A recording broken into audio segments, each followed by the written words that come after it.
Hello and welcome back to the channel everyone. I hope that you all are well and you're having a nice time. I'm back with another video, and in this one I'll run you through my team selection for FPL Game Week 35. That is the kind of a game week where a lot of people will roll their transfer and the teams are pretty much set. So the ones that have used their free hit would obviously be going for the likes of Salah and obviously Trent, because they don't already own them. That is why they opted for the free hit. Obviously they have saved the free hit for the specific game week, that was 34, the double game week. So you can roll and move ahead with 2 free transfers and get that rank boost by moving for players that have the doubles in 36 and 37. So the plan would be to show you the team, and then I'm going to talk about my 36 and 37 plans and the transfers that I'm currently looking at to maximize the double game weeks, to extract out points from them. So you can actually plan priorly, and the reason to do that is you can move on for the players with a proper plan, and that would give you an advantage where the margins are pretty pretty tight, and you're playing in mini leagues where the competition is too high, and 2 or 3 points really matter for the position. So you can do that, and I would really recommend planning before moving for these double game weeks, because these two are a little bit tricky game weeks with some of the teams doubling, but these are potential teams. Now, if you have not subscribed to the channel already, please do that and help me reach 750 subs sooner. That is the goal for now, and I would want to end the season with 750 subs. So if you have enjoyed the content, please do subscribe, and please do share and like the video. I'm going to do a live stream before the deadline of the next game week 2 for Premier League, and obviously there would be the UCL fantasy videos coming up onto the channel. So as for now, I'm currently on 56k and 104 in the country. I still have 0.3 million in the bank. You can see the bench. Raya is on the bench with Liverpool away. McAllister takes the bench, who has been pretty shit of our transfer. Portman has Arsenal at home, and Greenwood obviously Manchester City at away, who I downgraded Kane for, and obviously went for Salah. Now, talking about the goalkeeper, Kepa starts for me, and to be honest, I expect a 3-pointer from him, but obviously those save points really matter for me at this point. Bournemouth is scoring goals. I do expect them to score goal because of the Chelsea's bad form, but obviously if their Kepa has a good day in goal, I mean, he's brilliant in goal, he can give you that 0-0, and that would obviously be a 6-pointer for our team. So as of now, I'm just expecting 3, because Bournemouth is an attacking side. They are scoring goals, and I do expect them to take a lot of shots, and hopefully Kepa could save them. With Raya, I think he would do a lot of saves, but Liverpool are in a hot form, and they can score 4 to 5 goals. I mean, we have seen that fire in Liverpool, and obviously that wouldn't matter if he does a lot of saves and he ends up conceding 4 or 5 goals. But that would obviously be minus points. So I just a 2-pointer at the end, or 1-pointer. So I do not expect some large number of points from Raya, and that is why I'm playing Kepa in goal. Then we move on to the defenders. About Trippier, we've been holding Trippier for a while, and that is for the attacking returns. There haven't been any so far, but I do expect that he does something in that game. Otherwise, I have plans to take him out later on. We can move on for the Arsenal assets. We can downgrade him to bench White, and then fit in KDB or Gray somehow in the midfield, but that is obviously for 36 and 37. As of now, I'm going to play him. Let's hope for an attacking return, because I do not expect a clean sheet from them. Arsenal obviously out of the race for the Premier League as of now, not completely, but still the probability of Man City winning is high. But I do expect them to score goals, and I do not expect a Newcastle clean sheet. But the attacking points would obviously be advantage. Estupiñán faces Everton at home, good fixture. Estupiñán has the attacking points tendency in him. He can provide those attacking returns, and obviously Everton at home looks like a juicy fixture defensive wise too. Then obviously Shaw, West Ham United at away. West Ham United has been scoring goals, but we've seen United doing pretty good defensively, and I do expect a clean sheet. And similar is the case with Trent. I do expect points. He's playing in the midfield, but those points would be attacking one and not the defensive one. Now we move on to the midfielders, and there's obviously the 4 midfielder setup. I've got Martinelli, Mitoma. McAllister is on the bench, by the way. I've already told about him. Martinelli faces Newcastle at away. I do, recommend holding on to your Arsenal assets. You've got Saka, Martinelli.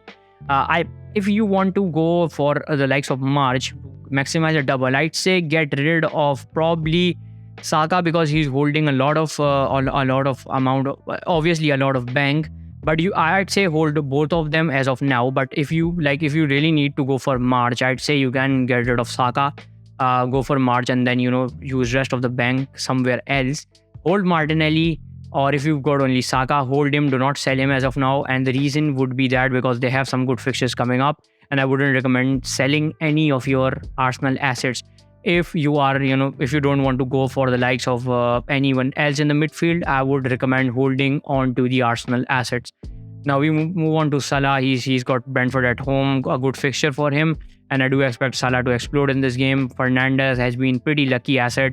If he fires, that would be obviously pretty lucky stuff. But if he doesn't, I mean, he has been blanking. Just one return from him in the past 3 or 4 game weeks.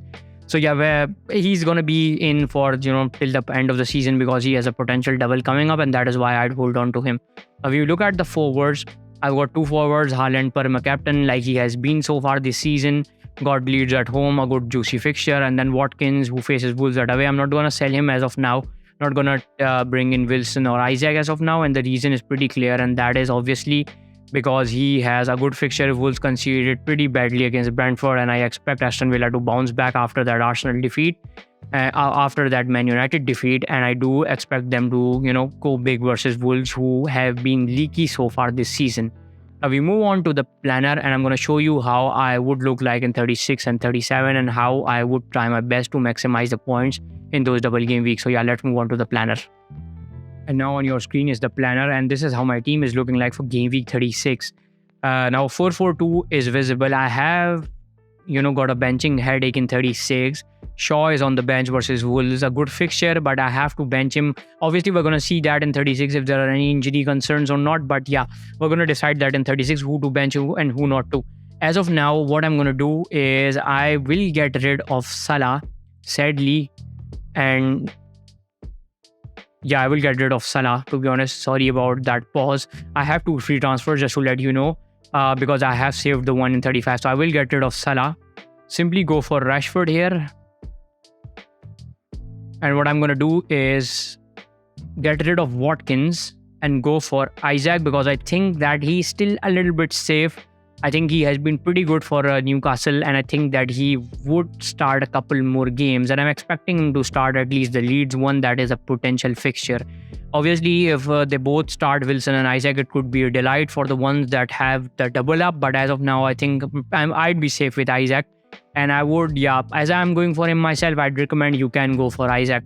So the 4-4-2 stays the similar like this for 36, and I would definitely use both my transfers.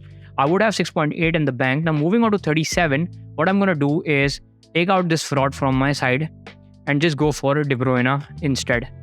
Now I would have 0.1 million in the bank, and these are the doubles that I would get. I'm going to bench Botman, take him out of my side, and look at the doubles now I've got Estupinan who has a double, I've got Shaw who has a double, I've got Rashford who has a double, I've got Mitoma, Fernandes, De Bruyne, and obviously Haaland.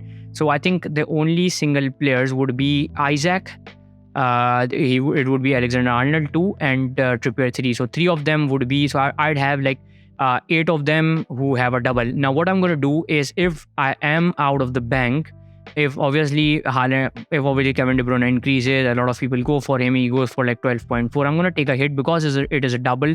It won't really matter. I'm going to take a hit and go for Ben White instead, who I think has a chance of keeping a clean sheet in that game, because I think Arsenal are bound to bounce back, and I do expect White to provide me some points in that game.